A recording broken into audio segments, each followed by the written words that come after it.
It's Rich and Red back with you to review the latest pro wrestling news and results as part of wrestling. Woo-hoo! Rants! Let's get it on with a little top 10 takes on Tuesday right here at Southern Rants. A little bit of a heads up on the week ahead. We're now rolling with the idea that we are going to be dropping a rant every day of the week here on a timely basis now that things have kind of calmed down a little bit. And back from the latest Wrestling Rants road trip, everything's kind of set in place where we can now get in a groove and get daily rants running every single day right here at Wrestling Rants. Today on Tuesday, of course, is Top 10 Takes. We're going to be talking about that in just a moment. Tomorrow on Wednesday is the return of, after a long absence, midweek must-see matches. So come back tomorrow after Dynamite late Wednesday night, and we will talk about together all of the best matches of the past week. And there is certainly a litany of matches that are worth discussing this week. Then on Thursday, Rantrospective kind of debuts or re-debuts with a new kind of, I guess we'll call it, direction for Rantrospective. In the past, we've kind of just randomly looked back at different events in the past, tying into a throwback Thursday of sorts. Things have got a little bit of a shift now with Rantrospective, as Rantrospective is kind of going to become this day in wrestling kind of type of situation.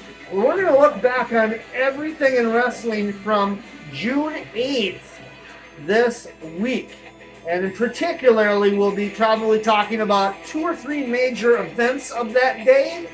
We'll be discussing in detail on Rantrospective. So Rantrospective is going to become basically looking back on the exact day in wrestling, depending on which date particularly it is. Then on Friday, returning after a couple weeks off, is Versus Impact versus Ring of Honor. That's going to be a fun look back at what will end up being the go-home show for Against All Odds for Impact, going head-to-head against Ring of Honor's show that was just taped this past weekend in Orlando.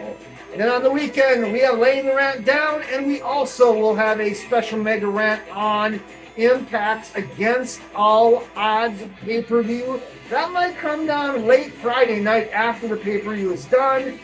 Very latest, probably into Saturday. Then on Sunday, we'll be doing a Laying the Rant Down, returning once again after a few-week hiatus, where we take a look at the industry news and whatnot. Then we reverse and roll it back into the next week. Monday is Mega Rant Monday. Then we're back here on Tuesday for Top 10 Takes. So that's your week ahead. Look, right here at Wrestling Rants. Let's get into things with no more hesitation. Top 10 Takes. New Japan Pro Wrestling's Dominion that happened this past Sunday, Saturday night into Sunday, from Osaka Joe in Osaka, Japan. This is traditionally the second biggest event of New Japan every single year. Think of this as New Japan's version of SummerSlam, perhaps. And what a show this was. This was excellent, top to bottom. Had a little, there was some matches on paper that could go either way, particularly in the main event. But I'll be honest, this show really delivered. Multi-levels, a lot of good stuff. In fact, doing the top 10 takes on this show, I found that I left out a lot of matches that actually were pretty solid. One in particular was David Finlay and El Phantasmo. That didn't even make the top 10 list here, but that was still a pretty excellent match as a whole. There also was just some other stuff in the middle of things on the show that just missed the cut, but that just goes to show how great of an event this was. There was a lot of stuff on this show that now coming off of the show have been announced for Forbidden Door. We're going to talk about that. They also announced a major thing coming up, the G1 Climax 33, and that's where we're going to start here with Top 10 Takes with number 10, G1 Climax 33's announcement. Lots of competitors in this one. Once again, 32 wrestlers in this endurance-style round-robin tournament that every year seems to be one of the highlights in New Japan's premier tournament style. Coming this way, I believe in July is set for this one. The one thing that stood out with the announcements, they haven't announced the particular blocks. There's probably going to be 4 blocks like there was last year. But the inclusion of 2 new wrestlers that have never been in the G1 Climax tournament. First and foremost, from Pro Wrestling Noah, we got Kenta Kiyomiya. And that should be something, particularly if he mixes it up with Okada again. Because that match was awesome at that Muta retirement show at the Tokyo Dome. If you haven't seen that match, go see it. It was damn good. Also, Eddie Kingston from AEW is set for the G1 Climax 33, representing AEW. We'll see what happens with this. This is going to be probably one of those bucket list things for Kingston.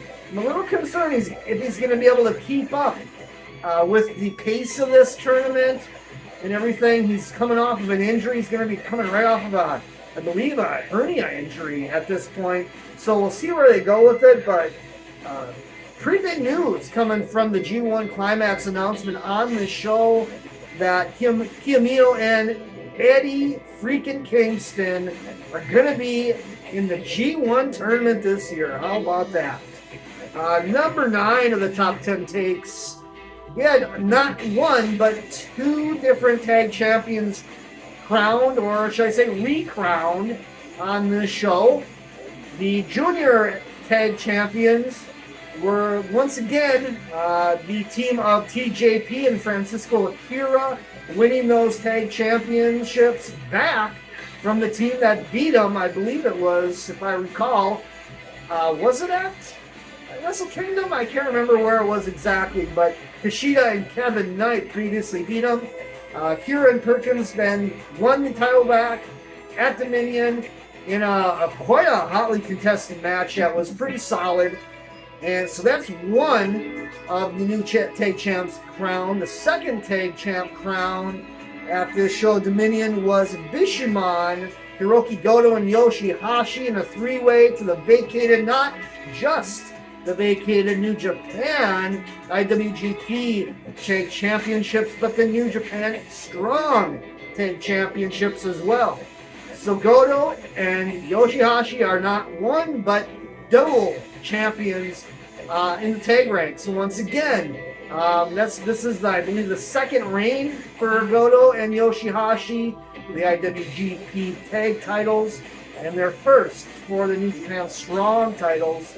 One would guess at Forbidden Door we're probably going to be seeing, this is just, I'm taking a swing at it, but we're probably going to be seeing Bishamon against FTR. So we'll see what happens, time will tell, but that might be a fun little match. I was hoping for Aussie Open against FTR. Is what it is. Kyle Davis is out with that injury. What can you do? Following up this information from the tag title match win for Bishamon, there was a few interesting turns that played into not only the tag match I was just talking about with Bishamon, but also the junior one with Perkins and Akira. Let's talk about first the number 8 top 10 takes. This was a turn that happened after the junior tag title match when Perkins and Akira defeated Kevin Knight and Kushida. Dan Maloney of the United Empire was out there with Perkins and with Akira representing the United Empire. Out comes Clark Connors of the Bullet Club, and it's looking like another person's going to come out from the Bullet Club with Connors. The swerve was on. It was Dan Maloney himself who has now joined the Bullet Club and turned heel on the United Empire, joining the Bullet Club and joining Clark Connors as a presumed tag team to take on Akira and Perkins. That should be an excellent program ahead for the Junior Tag Championships. So that's number 8 of the top 10 takes. Number 7 is the introduction of the Bullet Club War Dogs, who showed up after the three-way match for the tag titles that Bishamon won, like I was just talking about. Not only did Gabriel Kidd do a heel turn joining the Bullet Club, but Alex the Android Coughlin turned heel and is now a member of the Bullet Club. Him and Gabriel Kidd are now known as the DC War Dogs. I guess kind of a subsidiary of David Finley's Bullet Club. So a lot of turns into the Bullet Club on this show at number 8 and number 7 on the top 10 takes. Let's get into number 6. Number 6 was actually the opening match of Dominion, and it was short and to the point. It was only about 8 or 9 minutes. It was the United States Championship Tournament Final. Winner faces Kenny Omega at Forbidden Door, June 25th in Toronto. Will Ospreay did go over Lance Archer. This wasn't much of a match. We found out after the match via a promo by Lance Archer that he's been working under injuries. So that might explain why this match was a little shorter than you would think. Also, Ospreay, I think, is harboring some nagging injuries as well. So this match didn't have a lot of meat to the bone, but it was okay. It was a solid opener for the pay-per-view. Ospreay went over, and you know what that means. Forbidden Door's first match announced, Will Ospreay and Kenny Omega for the United States Championship. That had been rumored from the outset of this little mini tournament starting for Omega's shot, and sure enough, Will Ospreay goes over. We're going to see Omega and Ospreay one more time. First time now, one-on-one in an AEW ring at Forbidden Door. It's going to be a much, much heightened rematch from arguably one of the best matches of the year with Ospreay and Omega at Wrestle Kingdom this past January. I wonder if we're going to see a rubber match even at All In. Time will tell. We will see what happens at Forbidden Door.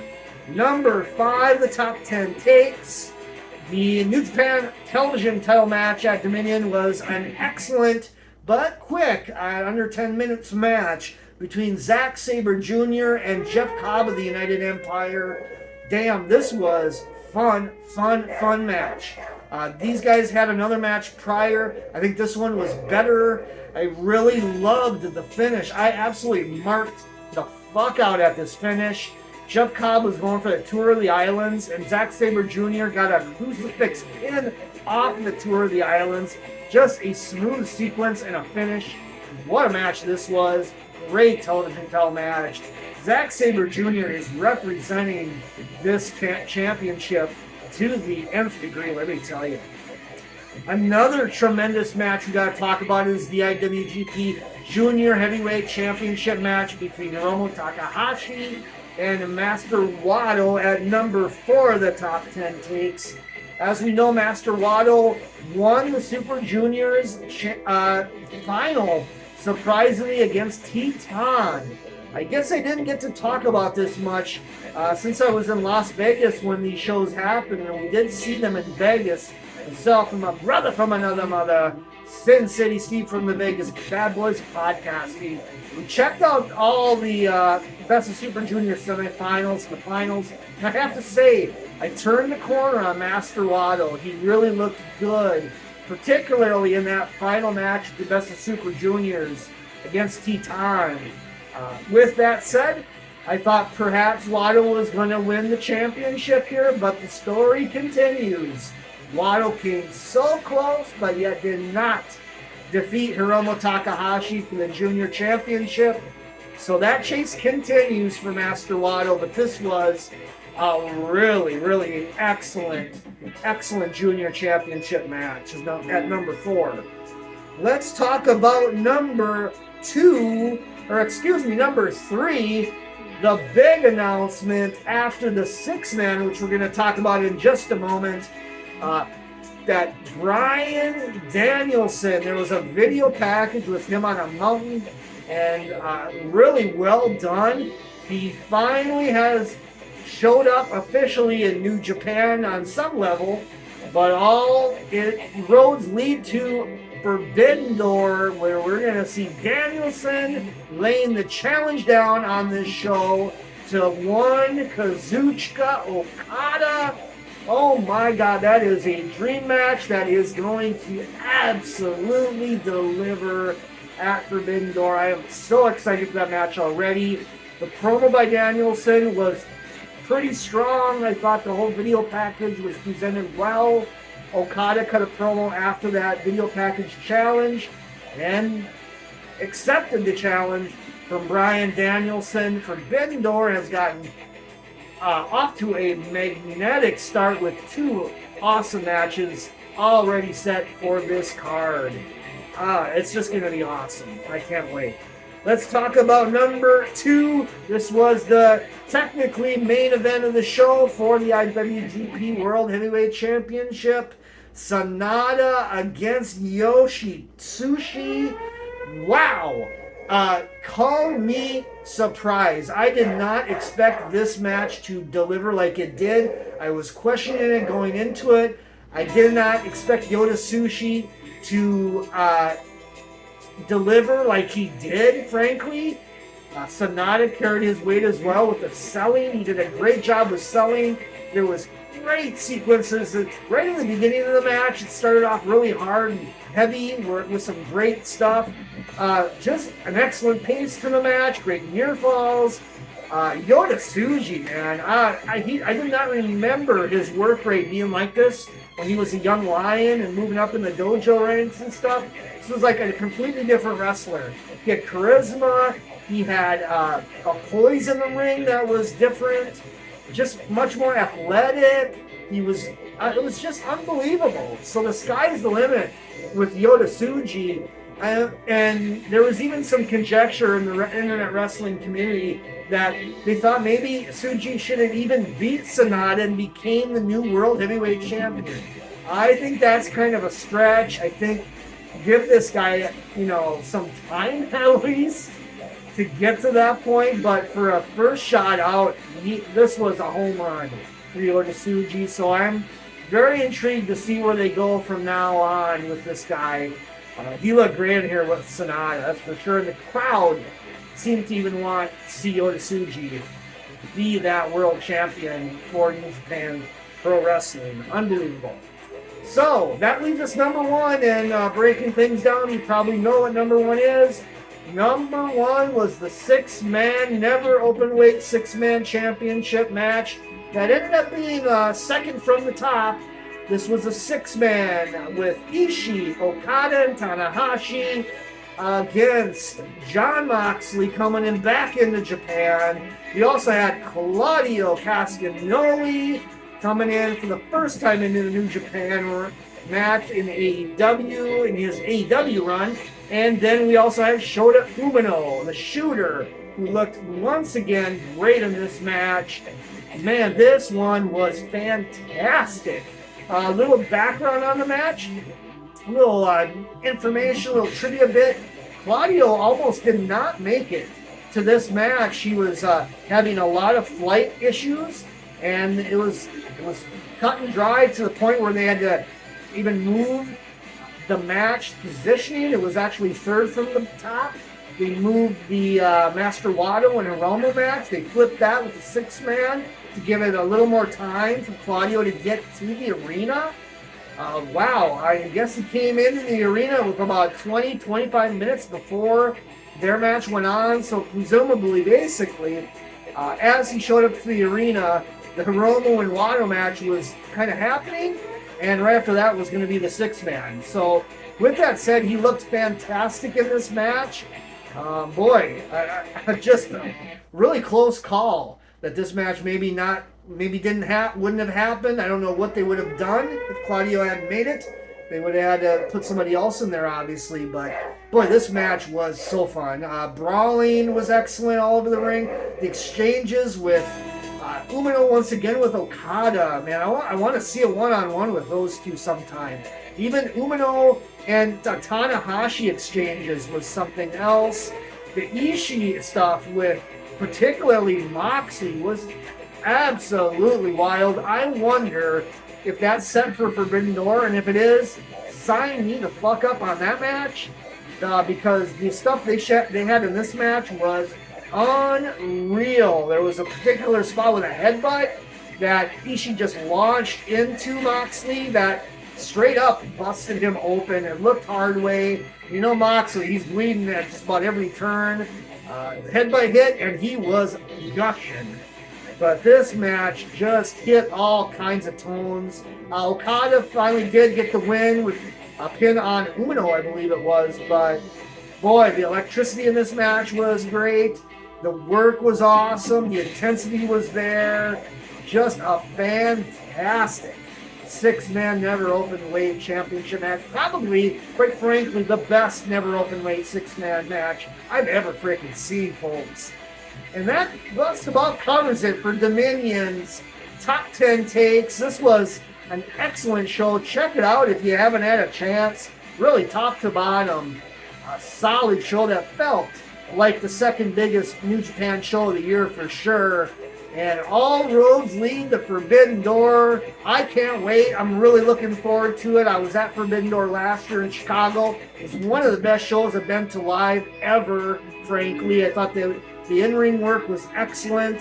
It was a show I had always dreamed about, and it came to life last year. And this year is going to be probably bigger and better because we have healthy rosters for both AEW and New Japan. That means we can get all of the top talent in to work dream scenario matches on this pay-per-view. I expect by tomorrow on AEW Dynamite, we're going to have a little more idea of some of the other matches to expect for Forbidden Door. And before I sign off, just want to mention, I don't know if I have mentioned this completely yet, but the next Wrestling Rants road trip is already coming up a week from this weekend. Yep, you got it. I'm going to Chicago for AEW Saturday Night Collision, the debut episode, the return of CM Punk. I gotta be there. I got my ticket. I'm gonna be right by the stage. This is gonna happen. So stay with me here at Wrestling Rants in the next few weeks. There's gonna be lots of content dropping from that show, no doubt about it. All right, everybody, come on back tomorrow. We got a little bit of a midweek must-see matches to talk about. Right here, Wrestling Rants. See you tomorrow.